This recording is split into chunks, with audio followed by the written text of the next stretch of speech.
very honored to be here with the MDA Association so that we can really help get the word out. Perfect, perfect. Thank you, Nida. And so what I will do maybe is that I will share my screen. This way you have all access to it, and we can start the presentation. So that is the screen normally. Now you should have it. If I do this, okay. So I see that everyone sees the screen. That's perfect. All right. Well, the objective of this webinar today is really to be able to explore how we could break this cycle of helplessness due to AMD onset. And why am I saying this? Because I come from a family that's affected by AMD, and I've been living this with many members of my family, where I could see that they just had no tools out there so that they can be actors of their disease progression, and so that they can have an active role in managing their disease progression, and that they were mainly just waiting for the next appointment at their optometrist or retina specialist. And I was like, okay, well, we need to do something about that. And that's when I have started a PhD actually in macular degeneration, to try to find a way to help as much as I could. So I was part of the largest consortium in the world for macular degeneration. And so we all pooled our data and knowledge together to come up with a few technologies that we are going to present to you today. And here I am, just very happy to have Neda with me and to be able to run this webinar together. So, yeah, I've also conducted a few interviews with patients affected by AMD, but also with other people who are helping them on a daily basis, so caregivers. And the main feeling that I had after all these interviews is really this feeling of being powerless. It's this feeling of helplessness regarding the disease progression. And many of the people with whom I talked told me that they just need something to feel empowered regarding their disease progression and to be able to do something about it, and not just being just witnessing it without being able to do anything about it. And so that's why I started asking myself this question, and I started orienting all my research work towards answering this question. So how can we today empower AMD patients to take an active role in managing their disease progression? And so the main way to do it is lifestyle, as lifestyle is the number one modifiable risk factor to be able to act on your disease progression, to be able to act on the risk of developing the advanced stages of that disease. And I think that for now, I will just stop talking and let you, Neda, start your part of the presentation. Thank you, Sufyan. And again, appreciate that opening few slides because it's really the common thread that I've seen in practice. And we could kind of even look at it as more of a large view of just chronic disease in and of itself.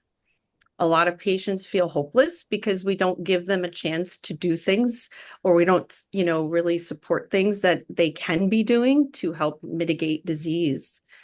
Modifiable risk factors is not a new term. We've heard this term, not just in ocular disease, but in general health. And before I get into a few of these slides, going again in that common theme of hope, the one thing that we're not here to do is to shame you that if you don't do all these things at once, you should feel bad. You shouldn't feel like a failure. You shouldn't feel like it's too late. There's been so much sound research about changing habits, even if you're already in a disease process or late in a disease process, to help mitigate and reduce risk factors as you age. But, we don't want to put a shame if you're not doing all these things, and it's okay. But there are little wins that we want you to win along the way to help these modifiable risk factors. So modifiable risk factors, they're lifestyle, environmental influences, and it can be changed or controlled. So you're a little bit in that driver's seat, right? Some classic modifiable risk factors that we've discussed for retinal health, if you've already had some education on this, is one, diet. That's probably a big one that you've heard about. And I hate the word diet, but I just use it there because everybody understands diet. It's really lifestyle diet. It's lifestyle food plan, physical activity, smoking and alcohol. Yes, alcohol cessation. Of course, smoking has gotten a lot of information in terms in the macular degeneration population, but alcohol too, it promotes inflammation.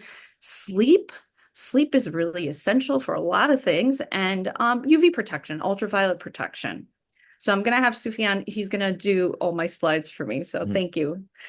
So, we have these underlying mechanisms that happen in a lot of chronic disease, including macular degeneration and retinal complications. Oxidative stress is something that is a really big term used as it relates to the retina. And it's because it injures your retinal pigment epithelial layer and also capillary injury, okay? And it stems with inflammation. Remember that word inflammation that's been used in a lot of the media outlets recently. And, that's oxidative damage to certain areas of your body, including your eyes. And inflammation basically, increases this VEGF that causes damage and growth to new blood vessels and actually can lead to advancements in wet AMD and things of that nature. So next slide. And inflammation, even though when we hear it, we think negative, it's actually not a negative. Inflammation is normal. We're supposed to have inflammation. That's how we survive. That's how we fix things in our bodies. The problem is that now with what we see in chronic disease is that we have an excess of inflammation and we have this chronic inflammation. And that's where we see conditions appear. And one of those include retinal disease. Okay, so it's a root cause issue. Now, I'm sure a lot of you have experienced something called the food pyramid throughout the years. Now we have My Plate. We have so many different dietary, depictions of how you're supposed to eat nowadays. This depiction, if you kind of really pay attention to the bottom versus, some of the things that we already know, the bottom is unique because it says activity, family, and these are not the things that we usually see on a, food pyramid, right? But these are essential things that we should actually pay attention to because having that basis in your life helps you navigate food better and it helps you navigate your lifestyle diet plan better, right? So one thing that we really want to highlight here is, keeping those sweets and unhealthy foods, ultra processed foods almost at a bare bones minimum, and also really improving your fruits and vegetable intake. And I'm sure a lot of you have heard of that as support for ocular disease, alongside clean proteins. And we're going to highlight a little bit on fish soon. So again, this depiction is not so much this is the gold standard, but it's more to show you that there is an inherent connection between your food and social and emotional and your physical being. They're all connected. Okay, next.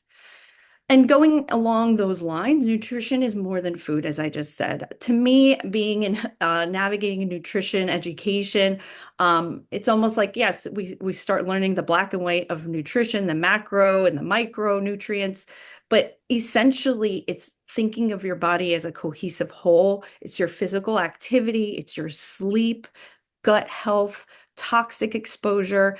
Now, I highlighted something called non-exercise activity here, and that's just to kind of promote the idea of even things that are not deemed as quote unquote exercise, going to the gym, but movement is really essential to help promote thermogenesis, which helps reduce that inflammation in your body. So think of nutrition as not just what I eat and what I don't eat. Okay, next. And, being an educator in this, it's just baffling how many doctors and patients don't understand that there has been research already on nutrients and foods that really support ocular health. So it's not a very new idea. It's just really doesn't get the prime time media attention that we really want it to get. And it's not just macular degeneration, of course. There's other ocular conditions that are linked to nutrient deficiencies. And, as I said, the research is out there. It's just not really getting dismantled and shown to the masses. And that's why having associations like this and getting the word out is essential, because we want to make sure that you understand a lot of this information is clinically relevant and scientifically backed. Okay. Next. So going back to the power of the Mediterranean diet and also kind of emphasizing the fact that there's so much research, the Mediterranean diet by far has the most amount of research out there. I mean, it's astonishing how much research backs up how this lifestyle approach, because really the Mediterranean diet is not a diet, it's a lifestyle, helps promote health. And retina health is not outside of that conversation. And we've seen that the Mediterranean diet has shown to improve macular degeneration protection. And the Mediterranean diet really highlights fish-rich diet, and it can lower your risk of macular degeneration upwards of various percentages and also help protect genes. So following a Mediterranean diet can even lower risks of AMD depending on what level you're at, upwards of 40%. So again, going back to research, this diet by far has the most amount of information out there, and it's probably one of the easiest to navigate in terms of real world as well. Next. And then going along the lines of talking about the clean proteins. So fish has been very well known to have something called DHA, which is a part of the omega-3 family. Now, there's an acronym called SMASH. So SMASH really kind of gives you an easy way to navigate fish. It stands for salmon, mackerel, anchovies, sardines, and herring. So these types of fish tend to have the most support for general health and for ocular health. And they're deemed as one of the most safest because, as we've heard also probably in the media, that there are some chemicals in fish, one being mercury. So that has one of the lowest mercury warnings. And it also provides other nutrients. Fish is not just DHA. It also has iodine, other micronutrients, even has a little bit of vitamin D in there. And again, the key is that it's rich in this omega-3, which is anti-inflammatory, and it helps support other parts of your body, not just your ocular health, but also your heart health, autoimmune, and the list is very, very long, brain health. So obviously in 10 minutes, I can't go over everything, but it's pretty darn good. Next slide. So going back to that first slide that we discussed, alcohol, unfortunately, has not been spoken about as much in terms of reduction or discontinuation, in terms of anti-inflammation for the body. There's been much more recent education in that publicly in the media. Government policies have even thought of putting warning labels recently in the United States about how alcohol can affect your body negatively. So alcohol does affect the body. It wreaks havoc on your immune system. It raises things like your blood pressure, increases risk of stroke, liver disease, and of course, mainly seven confirmed cancers. So the problem with alcohol is not so much direct ocular inflammation, which of course that's one of the things, but it also increases all of these comorbidities. As we have more conditions in our body, systemic issues, whether it's high blood pressure, liver disease, etc., those things also exacerbate ocular conditions. So the less you have of these systemic conditions, the less the advancement of your ocular conditions, and alcohol is unfortunately a culprit. So seek support. Unfortunately, it's not easy to just stop everything, but seek support if you do need to reduce this part of your life. Smoking, as I said, that's been a very, very strong education piece by doctors. I'm sure you've heard it in different announcements through maybe the Degeneration Association, other various outlets. But smoking really inherently increases your risk of AMD and vision loss. There's quotes of 2 to 3 times higher risk because it increases oxidative stress and retinal damage.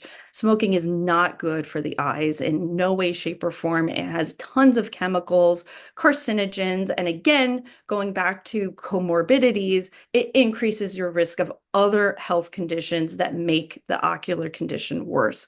Again, going back to just stopping this habit, seeking support is really important.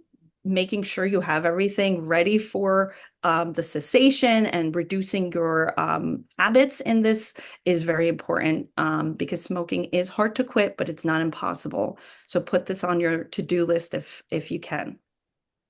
Okay, next. So sleep. So I think we just kind of think about sleep in general. When you don't sleep, do you feel good the next day? Are you empowered to maybe do a light exercise? Are you empowered to eat healthy? No, usually it's the quite the opposite. When you have poor sleep, you may have increased cravings. You may not have the energy level to do a light exercise. So those are just like some, motivation things that sleep can affect, but also there's physiological changes when you have lack of sleep and our circadian rhythm, that whole melatonin cortisol balance that we want in our bodies is very important for general health. And poor sleep has been linked to many things: blood pressure issues, heart disease, obesity, diabetes, all the things that, again, advanced macular degeneration complications. And regular high quality sleep really is linked to improvements of dietary habits alongside exercise habits, and it aids in tissue repair. While you sleep, things are getting repaired. That's kind of like an old saying, while you sleep, you're cleaning yourself out. You're fixing some of your conditions while you're sleeping. So lack of sleep is not good. So that's a key factor. And sunlight, as I said, ultraviolet protection. I think this is a very, very classic recommendation in the macular degeneration population. Ultraviolet, being in the sun is not bad for you. You just need to protect yourself when you are, and you want to look out for UVA, UVB sunwear alongside, wide brim hats, things to reduce that direct exposure of sun into the eye, because we know that that is oxidative stress to the macular area, and also the macula also absorbs blue light from the sun as well, and that's with carotenoids and good lutein and zeaxanthin, those green leafy vegetables helps mitigate that. So we want to reduce that harmful light if we can, as much as possible, especially for extended time outdoors. Physical activity. Now, one thing I do teach a lot of my nutrition education professionals is that, maybe you're giving somebody a protocol for physical activity, but the patient may have some challenges because they're visually impaired. So that is something that we don't really speak about too much. We might just say, hey, go exercise. Of course, that's easier said than done, but you want to work with people that actually understand some of your limitations, and you can modify how you exercise based on your limitations too. But regular exercise, even low intensity, sometimes that's all you need. It's just, consistency can have a protective role in conditions like macular degeneration and other ocular conditions such as glaucoma. So improving your physical activity, again, as I said, it's not just your classic exercise and going to a gym. It's just movement, and consistent movement is essential for having that whole lifestyle management and modifiable risk factor improvements. And remember to work with somebody if you do have impaired vision, because that we still want you to move, but you may need something more catered. And I think that was the end of my slides, but I will be hanging around because Sufyan has some excellent information, and I will hang around for the Q&A as well. I hope you got some pearls and some gems. And remember, this is just a start, and it's to promote you feeling like you're in that driver's seat. Thank you. Perfect. Well, thank you very much, Neda. I love when you present. It's always so clear and great information.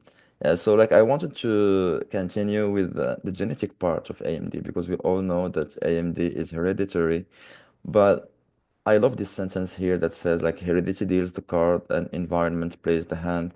And that's exactly in line with what Neda was saying, is that like lifestyle and environment play a very important role in your disease onset and progression over time.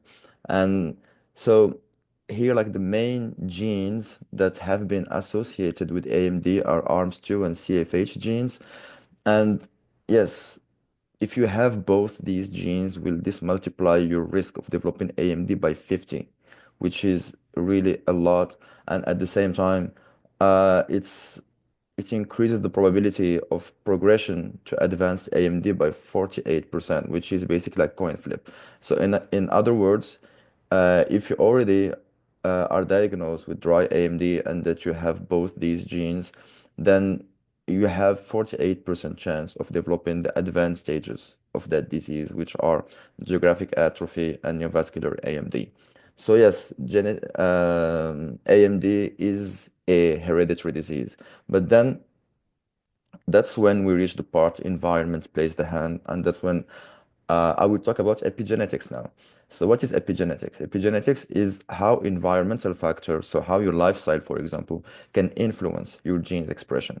And by that, I mean it's not because you inherited a gene that this gene will express itself and then express the protein that will go and lead to the disease progression, for example, and making you, for example, develop the advanced stages of that disease. And the way I like explain it or seeing it, it's just like your lifestyle will help you turn on or turn off some genetic variants or some mutations that you might have on these genes. And so that might help uh, stop and um, and prevent the progression of AMD to the most advanced stages.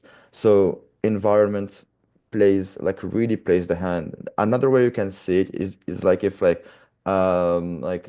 heredity loads the gun and environment pulls the trigger. So we have a loaded gun, but then it's our responsibility to pull the trigger, and this depends only and mainly on how we are willing to adapt our lifestyle and how we are willing to make efforts to improve the way we eat, the way we exercise, the way we sleep, just all what Neda was saying before. And that's why I wanted her to start the presentation because all the rest of this presentation will be based on what Neda just said before. And there is this 50-50 rule in AIM. Then I love that rule, which says that like 50% of the genetic of AMD's risk is genetic, so it's hereditary, but the 50 other percent is modifiable through lifestyle, and that's totally in line with what we have just said. And I wanted to finish this part here with this study that was performed by my research team, actually, which is right now in the NIH in France. And we have shown that high omega-3 intake reduces your risk of advanced AMD, so geographic atrophy or neovascular AMD by 38%, which is a lot even in genetically predisposed patients. So what does that mean? It means that even in patients who inherited genetic variants based on these ARMS2 and CFH gene, even in those patients, we have observed a 38% reduction in the risk of developing advanced AMD with a high omega-3 intake. So that's how much lifestyle plays a very important role in this epigenetic part here. And here in this example in particular, we have shown that and proven that with omega-3, with a high omega-3 intake. And that's, by the way, one of the reasons why more and more eye doctors today prescribe these omega-3s to their patients who are either like at the early stage of AMD, or even if they don't have AMD yet, but they have a family history maybe, or like a genetic predisposition to AMD. But the problem today is that they are prescribing these omega-3s blindly. They are prescribing them in a one-size-fits-all fashion, since they don't know actually, first of all, if you need, like how much omega-3s you need, and they don't know how much of these omega-3 that they prescribe to you will really and effectively reach your retina and be absorbed by your retina, because that's where we want them to be. It's in the retina that the degeneration happens. And so we want to be able to tell patients, okay, we are taking into account how you eat and the supplements you're taking, and based on that, that's how it affects your retina in terms of concentrations in omega-3s. And so that's the optimal level of omega-3s that you want to reach in your retina. And let us work with you to help you reach these levels and maintain them over time. So that would be like the ideal um, intervention for patients from an omega-3 perspective. And that's exactly what I have developed during my research work. So we have developed a blood test that is the world's first, by the way, that helps you evaluate how much omega-3s you have in your retina based on a simple blood drop. So basically, it's based on a blood kit that you would receive home. Extract a blood drop, diffuse it on blotting paper, just as you can see here. You send it to us, we analyze it, and we tell you how much omega-3s you have in your retina and how you could reach and maintain optimal levels of these omega-3s. But that being said, does it work? Are we able today to help you increase your levels of omega-3s in your retina? Well, that's what we have shown here in this omega-3 supplementation clinical study. So we have run a clinical study where the outcome was the retinal concentration in omega-3s, and then we had two groups.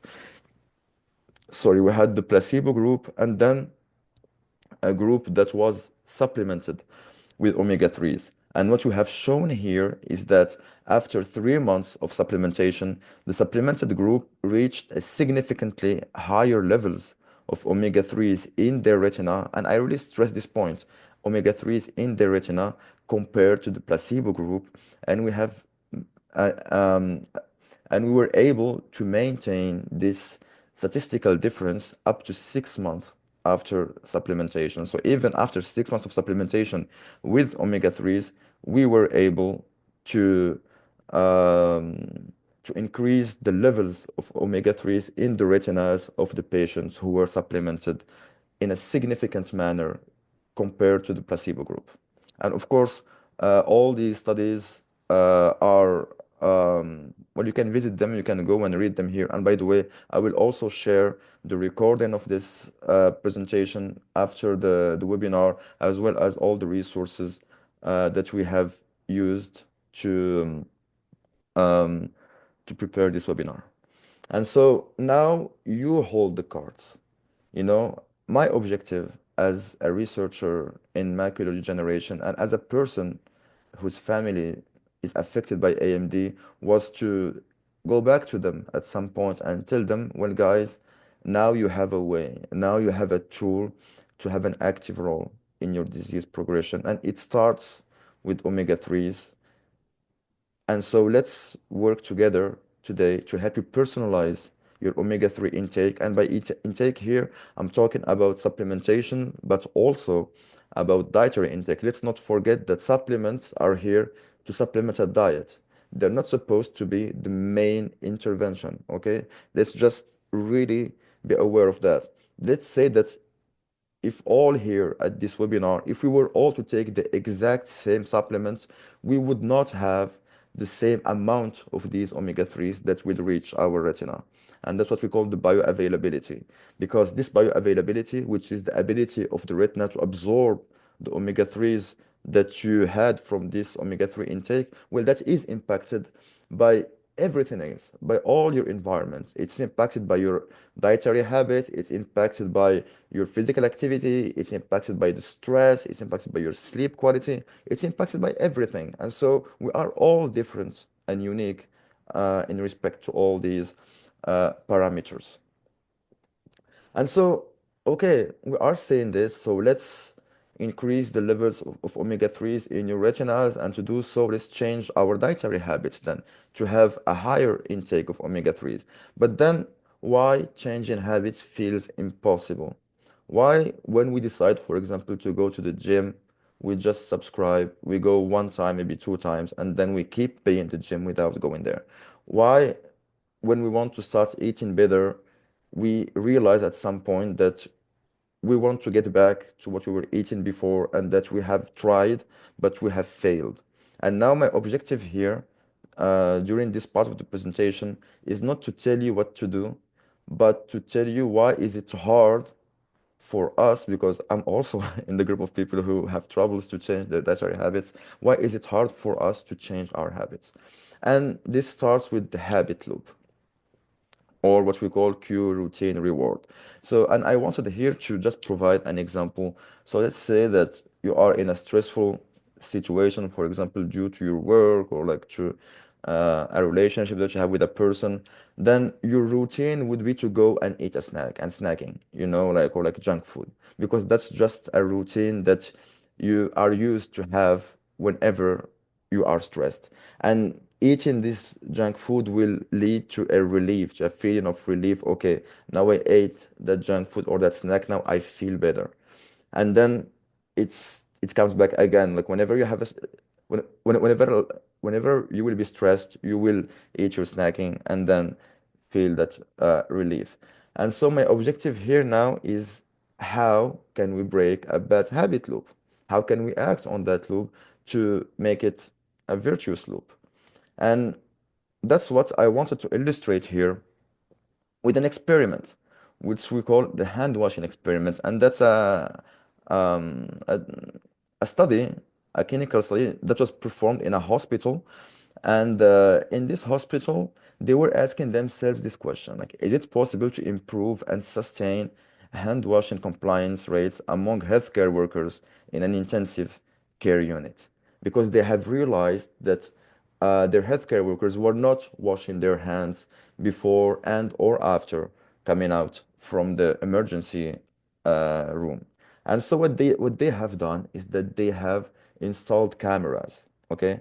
They have installed cameras to see who is washing their hand and who's not. And the staff was warned that there were cameras there to be able to um, to monitor their compliance with hand washing. And despite all that, we only observed a 10% rate of hand washing. It means that people knew that they were that they were watched, that there was a camera there, and that there's a study, an ongoing study, to be able to evaluate if they were washing their hands, yes or no, before and after going to the emergency room. And yet, only 1 in 10 healthcare professionals washed their hand. And then they proposed an intervention. So what they have done is that they introduced an electronic board. And so whenever you would wash your hands, you would see your stats evolving, and encouragement messages, but also they would compare your compliance with the other healthcare professionals' compliance. So let's say that we are coworkers, you would be seeing also the average compliance of your service about washing hands. And then, boom, the compliance went up from 10% to 90% after having this intervention set up. And so that's basically what that board looked like. So they would tell you, hey, great shift. And that's the encouragement message. And then you would have here like your compliance rate for the current shift, but also your weekly rate and your monthly rate. So they would help you monitor your progress over time. And then they would compare this to other healthcare professionals, which is the OHCP here part, where they would also tell you that is on average the current shift compliance rates for the other healthcare professionals in your unit, and that's their weekly rate and that's their monthly rate. So they would always empower you by this information, and that's how they managed to bring this from 10 to 90%, and they were able to duplicate this same exact intervention in another service. And so that's what I was talking about here. So why did that happen? Because there were three main parameters that were taken into account into this experiment. The first one is the social incentive. And by social incentive, it means that they are comparing your statistics to the other healthcare professional statistics. So that's what the others are doing. And then the second is the immediate reward, is that you see your statistics evolving, but at the same time you have this message here. Great shift. Like you are doing a great job. And then the last one is the progress monitoring. And that's what they were saying here and displaying here with the current shift, the weekly rate, and then the monthly rate. And so now that we know somehow, like that is the answer actually to help improve a behavior. So how can we now adapt this strategy to our case? So how can we now adapt this strategy to improve retinal health over time? Personalization. For me, that's the key word here. The more you personalize, the more you are able to accompany people in an effective way to help them improve their habits. So it starts by understanding who are the people we are talking to. And so that's what we are thinking here, like that we have to understand who is the person that we want to help improve their habits. So if, for example, I took three different profiles here. So the first one is a person who has type 2 diabetes, because yes, AMD is the disease that we are focusing on, but let's not forget that a majority of people have comorbidities. Very often they have AMD, but they have also type 2 diabetes, or also Alzheimer's, or also they are heavy smokers. And Neda just said how smoking can really impact your risk of having AMD. I don't know actually if you are aware of it, but like when you are a smoker, your risk of developing AMD is multiplied by 3. And if you are a heavy smoker, you have a multiplication by 5. Your risk multiplied by 5 to developing AMD compared to non-smokers. But the good news is that once you stop smoking, then you get back to the same rates as people who almost never smoke in their lives. So that's a very encouraging message, and it has been proven through the literature that this is the case. So it is never too late. But just to get back here to our presentation. So the first objective here is to understand who we are talking to and how can we help Marv here, for example, who is a heavy smoker, to be able to have the right monitoring to help him act on his risk of developing advanced AMD over time, for example. And then once we know whom we're talking to, then we start setting goals that are adapted to every person's profile.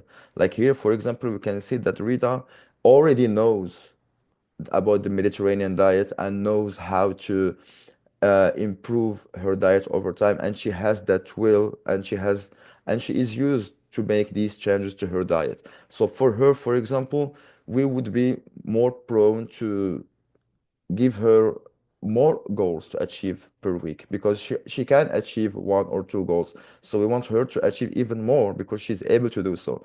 And same here, for example, for Pete. Pete here is in an area, for example, so Pete here has Alzheimer's. Let's not forget he has Alzheimer's, and at the same time, he's in an area where there are not many grocery stores, for example, to be able to have access to this food, to the Mediterranean diet food, to fish, to all kinds of other ingredients. So we will adapt these recommendations to Pete's environment. And same here for Marv, as I said earlier. And so here, I will now get back to these three principles here, okay? We said social incentive, immediate reward, and progress monitoring. And I will start with progress monitoring, okay? So what does that looks like? How can we adapt this progress monitoring to our case? And that's what I'm trying to display here. Like we don't care about the text here. The text is not what matters. What matters here is mainly to show you that we want here to make this a reality for every single person who either has AMD, or who either has a family history of AMD, or like a genetic predisposition to AMD. We want to be able to develop a way to collaborate actively to make these principles actionable in your daily life. And so here, for example, you could cook whatever you are cooking, and then you would take an image or like a picture of your plate, and based on this picture, the AI could tell you, for example, could describe the picture for you and then tell you what kind of changes you have to make, for example, to increase the omega-3 intake from that picture. Let me do a demonstration, by the way, because I have this tool that we have developed, and I want you to see what it looks like. So it is, let me just find it. I think it's here. Yeah, that's the tool. So here, for example, I guess that you still see my screen now. Can you? Okay, perfect. Yeah, so here, that's the tool. So it's a platform where you would take a picture of what you're eating and it would tell you, it will analyze the nutrient content or like the nutritional content, sorry, rate the omega-3 levels, and then suggest improvement to boost the omega-3 intake. And so here, like just before this meeting, I uploaded this burger image. Okay. And so what it did is that it identified the burger. So it said that's a cheeseburger with beef patty, cheese, lettuce, tomato, blah, blah, blah. And then it gave also some nutritional information about that burger, and then it interpreted this image based on the omega-3 content. So it said that this cheeseburger contains a small amount of omega-3s, primarily from beef, but it's not a significant source of omega-3 for eye health. And then it proposes improvements, and of course, these improvements will be also based on your allergies, will be based on your other comorbidities. That's the objective here, is really to have an interventional approach for every single profile. So it suggests to add avocado, for example, for more omega-3s, include a slice of smoked salmon, and replace beef with like grass-fed beef for additional omega-3s. So it can propose all kinds of ways and suggestions to improve that. And I will share also with you the link to this app. This way you could just use it either using your smartphone, you could have access to it, you take a picture with your smartphone, or on your laptop, you just click here on this camera here, and then it will lead you to your laptop. And for example, you can, I don't know, I think I have some mac and cheese here. You just upload the image of the mac and cheese. It will analyze the image just as it did here for the beef burger, and then tell you all kinds of information. So here the mac and cheese, so it has identified that it was a mac and cheese. It gives you nutritional information. It, it does say that this contains negligible amounts of omega-3s, which is true. There are no omega-3s in mac and cheese. And then, yeah, see 0 out of 5. And then it gives suggestions to improve the mac and cheese. So I will share that with you, and you could use it on a daily basis, just to as an educational tool to understand like where do you have omega-3s in what you eat and where not. You can also take a picture of your fridge. It will tell you which ingredients in your fridge have omega-3s, or like whatever picture you take, it will analyze it and tell you so. And so the objective at the end is to be able to help you progress your monitoring and tell you, okay, so based on the omega-3s that you have been taking for the last couple of months, for example, that is your retinal levels of omega-3s, okay? Because then you would have done that test that I was talking about here to evaluate, that's it, yeah, to evaluate how much omega-3s you have in your retina, okay? So let me just get back to where we were. And then social incentive. So as I said here, the objective is to be able to understand with whom also you are making all these efforts, and to create groups of like-minded people, but also people who match, like in similar ages and situations, and be able to help you compare yourselves to other people. So that blue line here, for example, could be your omega-3, like your retinal omega-3 concentration. So how much omega-3s you had in your retina over time. That's you here. That's the blue line, okay? The red line here is the average. Is like among all the people, among all the peers who are in your group, what is the average omega-3 retinal levels, and how is that average evolving over time? So here you can see that you are below average, and so that can motivate you to be able to at least reach that average. And here the green line is the optimal levels of omega-3s that we want everyone to reach in their retinas. So we see here that on average the group is tending towards this optimal line, but you are still quite far, and so that might motivate you to have this group effect and improve your dietary habits. And that's where the social incentive comes in. And then, of course, there is the immediate reward. As we have said before, we are going to set goals based on every person's profile. And so every person will have a different goal or different goals to achieve. And so it's just that have a system in place where like whenever you achieve your goals, you receive a reward. Like it can be also uh like points that you could accumulate over time, and maybe at some time you can have like a consultation with a dietitian, or like that these points could convert to other services that you could have access to uh, as part of the reward system. And now we need you. So why do we need you? Because during all my research work, and I will share with you this, during all my research work, I've been doing this for the last 10 years.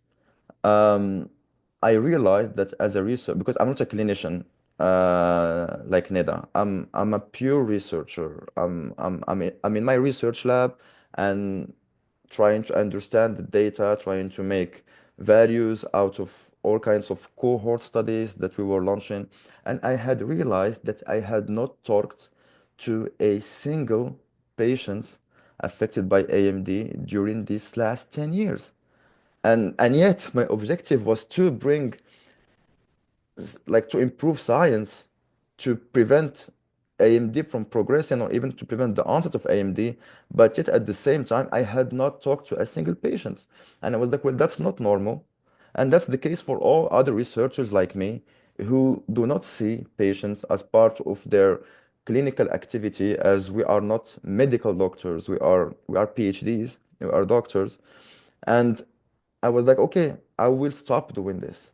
From now on, I will only work on projects, on research projects that make sense for patients.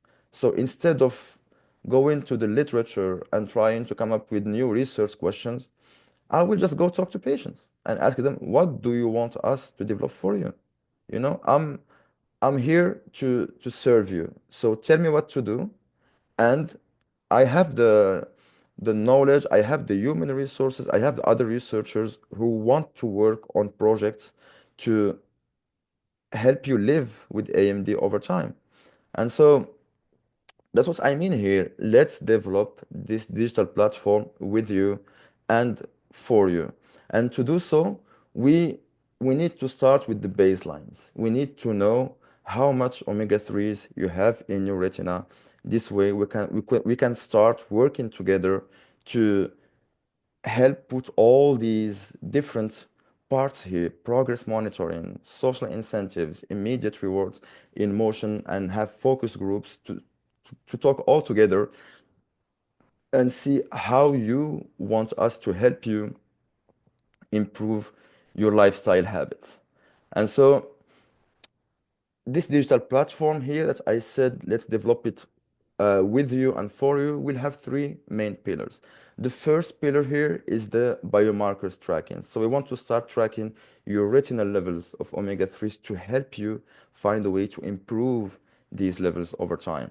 The second part here is the behavioral tools, which, as I said before, like it consists of setting goals, leveraging the social support, but also providing rewards for people who are able to meet their goals. And as I just described right now, we want to have a patient-centric and collaborative research. We want the patient to be at the center of the decision-making process, and us, other researchers and clinicians, work to help you better live with the disease, to help you solve your problems on a daily basis. And so how does it start? Well, we want to start here. We want to start with 100 people. So 100 people who believe in this collaborative research, 100 people who want to help us build this platform jointly with the MDA Foundation, who would be one of the co-developers also of this platform. And here, so our objective is to be able to measure your baselines. And so here, for this webinar, and until we have the first 100 patients involved, we are proposing this 25% discount, and that's for AMD, for MDA members. And basically, these $299 are basically to cover the cost of the blood analysis. As I said, like I'm not a biological lab, I'm a researcher. So this blood has to be analyzed in a lab. And the objective is to be able to have this blood analyzed so that we have your retinal levels of omega-3s, and then we collaborate together to improve them over time through these three pillars here that are biomarkers, tracking, behavioral tools, and patient-centric research. And you can have access to this discount here by including this code Retinov 25 in the last slide of this presentation. And so what's next? So for the 100 first people who want to take part of this research project to be able to develop this digital platform that includes all these three pillars, they will receive a kit by March so that they are able to, uh, it's a finger prick based kit. And so the objective is really to extract that blood drop, diffuse it on blotting paper, send it to us. We send it to the lab where they analyze the blood, they give us the data, and then we predict your retinal levels of omega-3s. And based on that, we collaborate together here through these focus groups so that we are able to see what kind of services, what kind of approach should we act on together to improve your retinal levels of omega-3s. So I think that now, based on that, I will just stop here and open the floor for questions. Neda, do you have maybe anything to add to that? Or maybe we could just like, No, that, I mean, I just a quick recap. That was a very, very thorough introduction, and hacking that in 1 hour is not easy. So I'm sure there's a lot of tangent questions and a lot more information that might be requested. But I think the key, one of the biggest impact factors here is that the key is to think about behavior change is not a typical part of any type of intervention that I've seen. And in addition to the science behind this, I think that's a key element. But this is exciting, and I'm really looking forward to seeing more of that data come through. So wonderful presentation. Thank you for leading the way on this. no, thank you, Neda. And yeah, and please, if you have any question, now is the time. We still have half an hour. So, okay, please, Gail, you can unmute yourself. Like whenever it's your turn, just unmute yourself, please, and ask the question.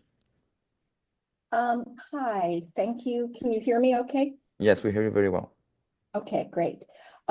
So I do all of those things. My diet is good, my exercise is good, my social connection, sleep, all of that. Yeah. And it has been for years before I got macular degeneration. And I keep tuning into these programs to see if there is anything that I can learn. And all of them say the same things that I'm already doing. Do you have anything more to offer? Or should I just, assume that this is what it is and stop wasting my, time listening to things that are talking about what I'm already doing? Okay. I can start answering, but like Neda, you wanna start or Sure, you you want to could start? start since, yeah, go ahead. Okay. Um, First of all, congratulations for doing all what you need to be done. Here, why am I talking about retinal levels of omega-3s? Because as I said, you might be doing the right things to do, but you don't know how these things that you're doing are affecting your retina. And here I'm talking about omega-3s, and that's just the beginning. Like we are starting with omega-3s, and then the objective is to measure all kinds of other molecules that affect your retina, as the macular pigment, for example, other vitamins, metals. So here, what we are bringing to the table are biomarkers. And that's where I feel that that's the need today, because there are no biomarkers out there to help you quantify the impact of what you're doing on your retinal health. And so that's why this project is still at like we are still like at the beginning here. And that's why we have decided to do this webinar right now, because I don't want to keep developing stuff and technologies without talking to you guys. I want to be able to co-develop technologies with you. And for example, uh, I want to be able, for example, Gail, to talk more with you, understand what's your profile, for example, understand what are the changes that you're making, and then have a focus group around you in particular, for example, with other healthcare professionals and other patients to be able to find what kind of biomarkers will be the most personalized and adapted to your situation in particular. So today, this is mainly um, a tool to help you track the impact of what you're doing on your retinal health from an omega-3 perspective. But of course, this is only omega-3. It's only the beginning, and the objective here is to continue improving this approach together. But Neda, if you want to add something, maybe. So I'm sorry, I missed your name, but in terms of patients who have done things pretty strictly and they still get some sort of condition, and obviously AMD is what we're speaking about today. Obviously, I'm going to echo what Sufyan was saying, is that not everyone gets everything that they do to the target tissue. And that comes in for reasons, various reasons, from digestive health. You may have low acid, that's poor, that absorbing certain nutrients less than you think. There's so many variables. Your gut health, I don't know if anyone has explored that. There's many variables that can affect somebody who, even although they're doing all the health check marks, they might not be getting all of the benefits. Also, obviously, when did that all start? What was done as a child? I mean, all these things that are called our allostatic load. So, I mean, obviously, everyone's an individual. And of course, this presentation was more for a general population to to really talk about more of the major triggers and risk factors. But you're a very prime example of personalization. To dig deeper, not to say that, you may completely reverse AMD, but it's more of to how do you reduce all your risk factors as much as possible. And also there's always the argument of, could it have been worse if you were not following those guidelines personally? And, so there's a range in that answer. And of course, individualization is one of the key components when we try to answer something like that. And it's hard to do, obviously, without having a full scope of your background. But great question. Okay, well, thank you for trying. Thank you. Do we have any other questions here?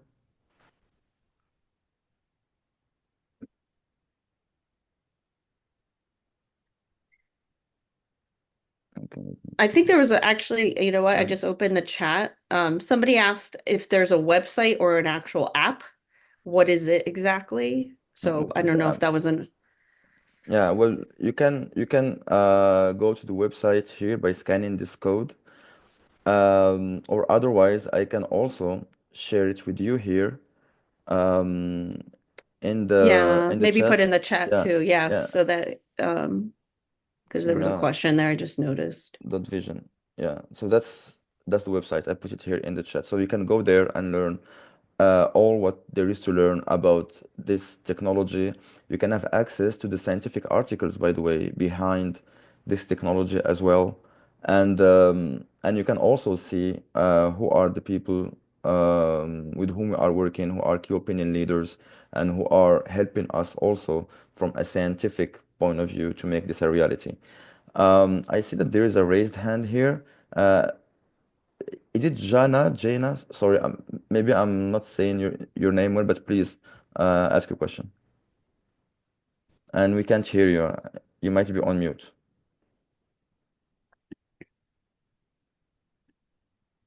Yeah, Jana, you're on mute. I asked you to unmute now. Sorry, I didn't know that I had hit raise my hand. Okay, okay, okay. The same scale. I've never done anything that would have promoted AMD, but my mother smoked when she was pregnant with my sister and I. My sister's already dead, and she was older than me because she had a terrible lifestyle. So I'm just wondering if her heavy smoking, which is what led her to get AMD as well, caused me to get it, even though I barely ever smoked. And it was 50 years ago when I smoked.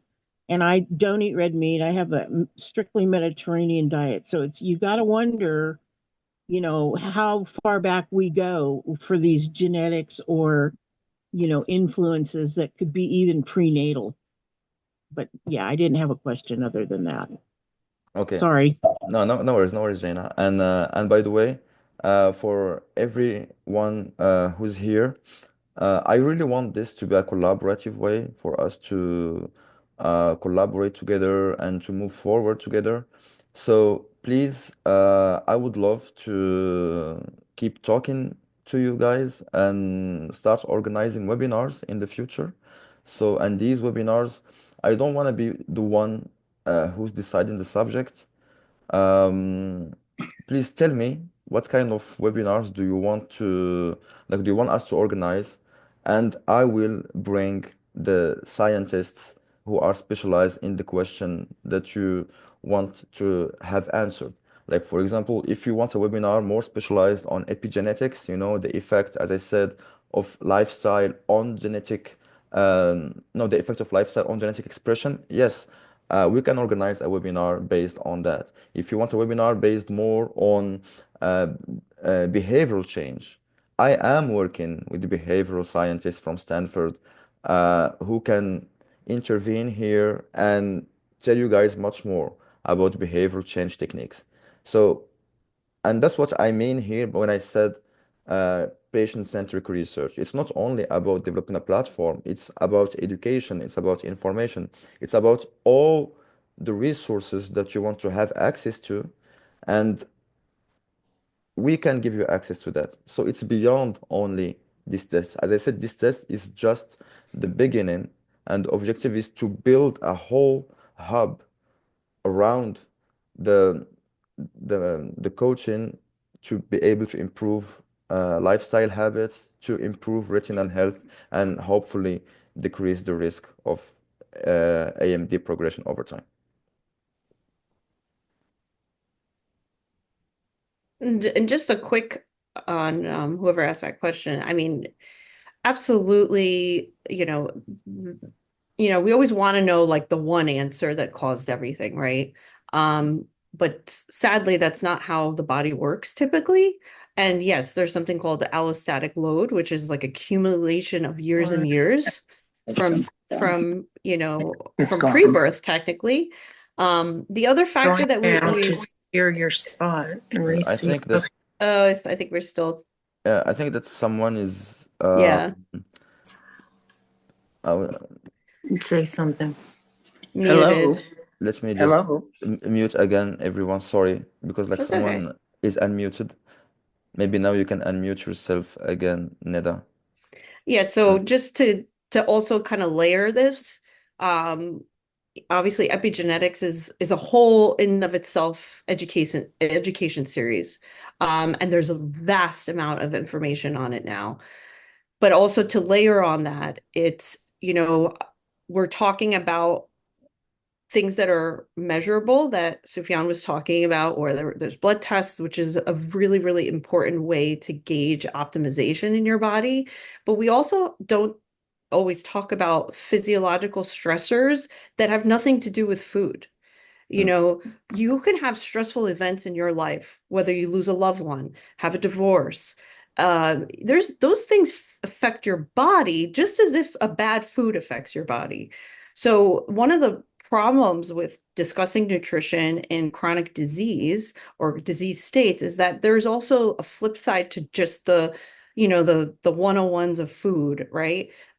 So we have to think about the body as a whole, and what happens to the body is not just our dietary patterns. It's other things that can happen to our stressors, and also hormone health in females. We find some issues with that with certain neuroprotection.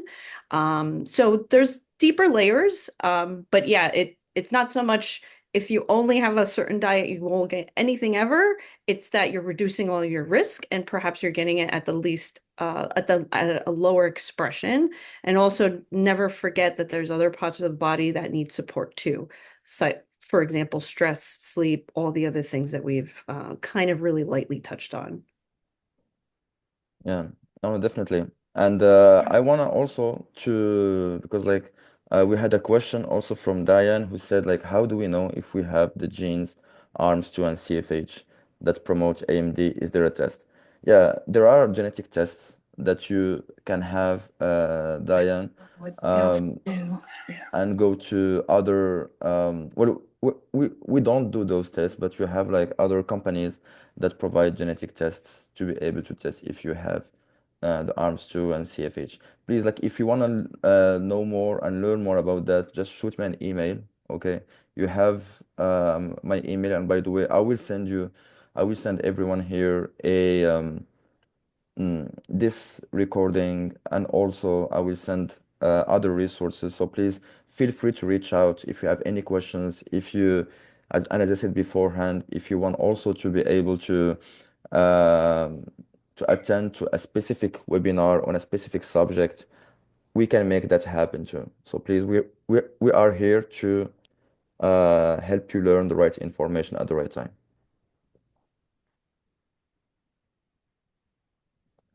I think that we also have here a question. Uh, yeah, there was this one. Yeah, I'm trying to stay stable and prevent loss beside injections. Yeah. Wait. Diane. Okay.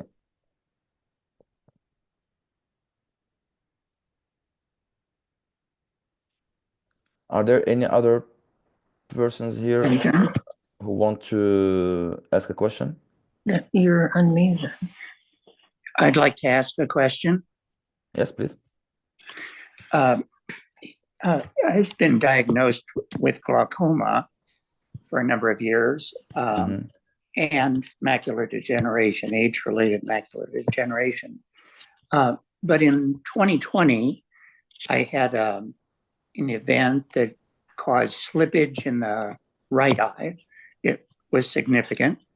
And in 2022, I had slippage, and for lack of a better term, in the left eye, where the glaucoma is worse than the right eye at the eye nerve. I've been taking AREDS2 Preservision for a number of years, and before that, I took the AREDS1 vitamin as well. I'm wondering, right now I have dry macular degeneration, but I'm wondering at what stage this study deals with before these slippages, during the slippages with dry eye, or does it also deal with wet macular degeneration, or is it more preventative, a preventative study to look at early stages and middle stages of dry eye, and maybe at advanced stages of dry eye? That's my question. Okay, so because like you've been talking about many diseases. You were talking about dry eye, then you were talking about AMD, then about here we are focusing mainly on AMD, just for things to be clear. And the rule of thumb is the earlier you start making these changes, lifestyle changes, the better and the more significant will be the impact. Like for example, if someone is at the dry stage of AMD, so early stage of AMD, and so they have like dry AMD, the impact of their lifestyle changes would be much higher than someone who is already diagnosed with wet AMD and who is having injections, for example, on a monthly basis. So it's not the same impact. I can't give you an answer telling you if you do this, then your wet AMD will be better by that much percentage. Like that's not how it works. All I'm saying here is that the earlier we start intervening and the earlier we start evaluating the impact of whatever you're doing during your lifestyle on your retinal health, the earlier we could adapt that so that we help you improve your retinal health and decrease the amount, let's say, of the degeneration in the retina. Because if you improve retinal health, then that's where the degeneration happens, and then it is likely to slow down the disease progression. But maybe Neda, you have something to say. Yeah, a quick note on this. I think one other factor that is very much confusing is when we go by the classic medication algorithm of how we treat chronic disease. So we wait for something to get a certain level of bad, and then we intervene with the medication, right? That's like the classic way that we've been brainwashed to treat all of our health conditions. When we start flipping the coin and just thinking about it more on protection and reducing risk, when do you intervene with XYZ? It's not to wait for it to get to a certain level of bad and then we say start. Unfortunately, that's kind of been some of the verbiage out there. But if you start thinking about it more on a logical scale, it's like we don't want to wait. We want to make sure that these key nutrients and these key factors that help cellular health and support your general health, including your ocular health, is an optimization that you don't want to wait until it's a certain level of bad. So it's more of changing that mindset too. I think it's and it's not everyone's fault. It's just this is how we think, right? And even with some of the AREDs out there, some docs give it when the patient has a higher risk, and they don't even wait until they even see macular issues. And then there's doctors that might wait pretty extensively until they get to a certain level of need. But let's start thinking about food and health and nutrition and supplementation. Absolutely. I support supplementation in all aspects of health, except that that's the core fundamentals. We don't want to wait until your disease process gets to a certain level before we want to try reducing your risks. So I would say with all of those questions, the time is now. And I could say that confidently because, doctors don't get trained in nutrition, sadly. And we have to start thinking with a different mindset for a patient base where we want to optimize health, not when a disease process gets to a certain level and then we optimize health. So I hope that makes a little bit of sense. Can I ask a question, please? Yes, of course. Of course. So based on what I've heard you say, for somebody who already is many years with wet AMD, is there any value whatsoever to doing this test? Depending on your stage of the disease, what I want to say here is that I can't tell you if you use this test and that you improve your retinal levels of omega-3s, knowing that you have an advanced stage of wet AMD, that this will help you gain vision, for example, or that this will help you slow down the disease progression. Like, I can't make that claim. What the claim I'm making today is that by using this test, we will help you increase the levels of omega-3s in your retina. And by doing that, we are improving your retinal health in that respect. And we know, based on the research that I have shared with you, that omega-3s play a very important role in the disease progression. That I can say, but I cannot give you like a number telling you if you use this test, you will retrieve that much vision, for example. So here, the objective here is just to say that it is not like it's never too late. It's never too late to start having the right behavior, the right lifestyle behavior. That's really the main message, by the way, of this webinar here, independently of this test and independently of all kinds of other tests. it is never too late to start acting. Can we tell you if you start act today, then then you will retrieve vision? No, we can't guarantee you that, because that would be just not true. And no one in the world can guarantee you that. But what we can guarantee you is that we can help you monitor the impact of what you're doing on your retinal health and help you have a retina as healthy as possible based on the stage that you have reached today.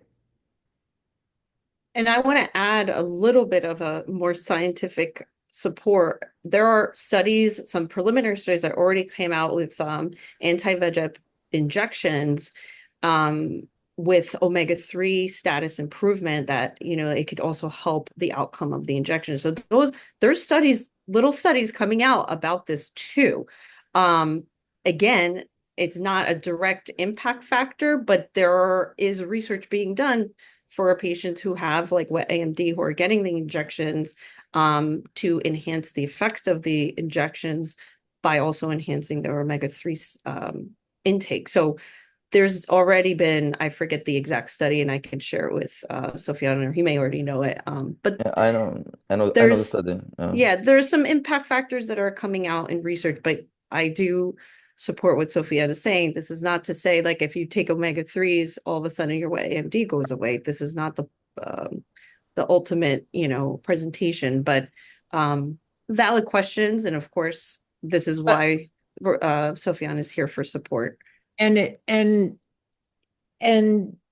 from the results of the test, do you customize some sort of assuming somebody test results are, very low levels, or even if they're optimal levels, is your objective more for people to get the omegas through diet or through supplementation, or what's your recommendation, or is it some mix of both?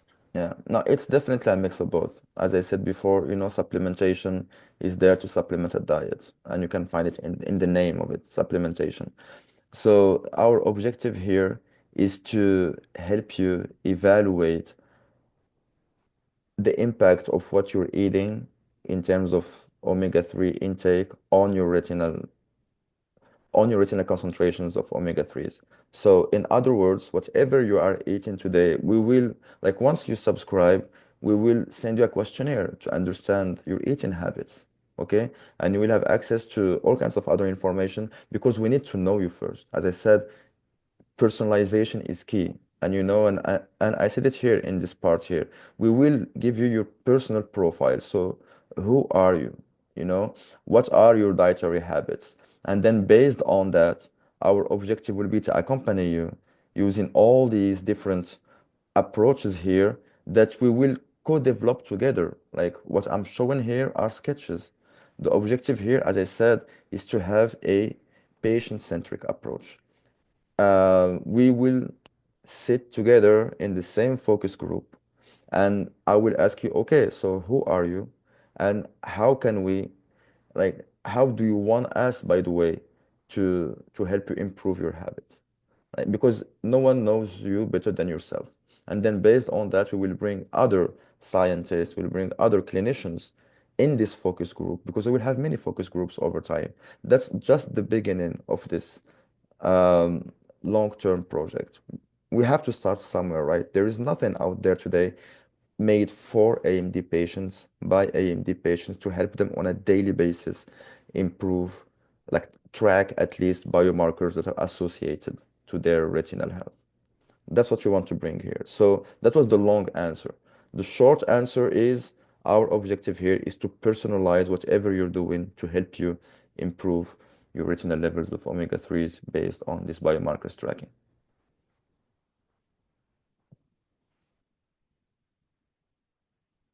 Okay, I have right.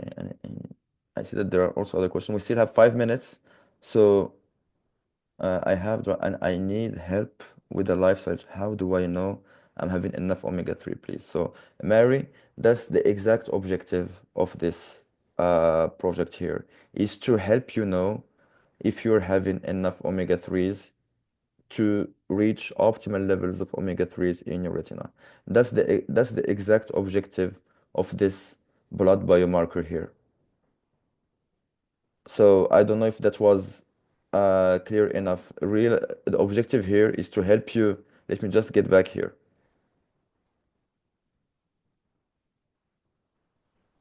That's what we do. The objective here is to help you evaluate your retinal levels of omega-3s and personalize your omega-3s intake to reach optimal levels of retinal omega-3s. So that's exactly what we do. Personalization to reach and maintain, I will add maintain for the next time, to reach and maintain optimal levels of omega-3s in your retina.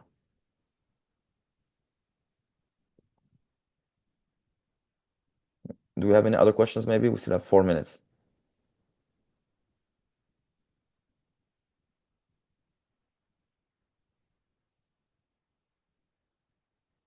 It's in the chat. Yeah, it's Mary. She asked a question. Okay. And I've been stable for a long time. Would you recommend shots for dry AMD? Also, it's the name of the website we mentioned. Okay, maybe Neda, you can have this one. Sure. The quick answer is that first the early slides, it's called SMASH, the SMASH fish, salmon, mackerel, anchovies, sardines, and herring. They have the highest DHA. So omega-3s have we have different types. DHA, which is one of the main three, is the top absorbed by the retina. So that's your best approach is using these smash fish. So salmon being probably one of the easiest to navigate. There's also other things like flax seeds, walnuts, chia seeds. They have a different type, which is an ALA. So that has to be converted to DHA. So you don't have as much as that impact conversion.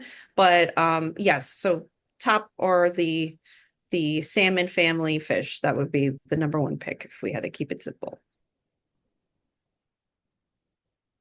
Yeah, perfect. And yeah, I'm sorry, my mistake. I thought that I was sending the website to everyone, but it was a direct message. For the question about like dry AMD, you said that it's stable for a long time. Would you recommend shots for dry AMD? According to my knowledge, injections are mainly and only for the advanced form of the disease. And by that, I'm talking about like neovascular AMD and geographic atrophy, which is the advanced stage of dry AMD. But if you have the early stages of dry AMD, so either early or intermediate AMD, you don't, or it has not been proven that shots would help with that. And all the anti-VEGF and all the shots that are out there are only for the advanced form of the disease.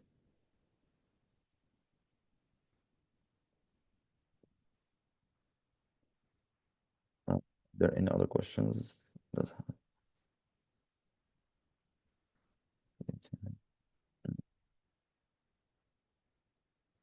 Yeah, so AMD is hereditary, so it's mainly so the hereditary part here is mainly like around is mainly related to siblings and children.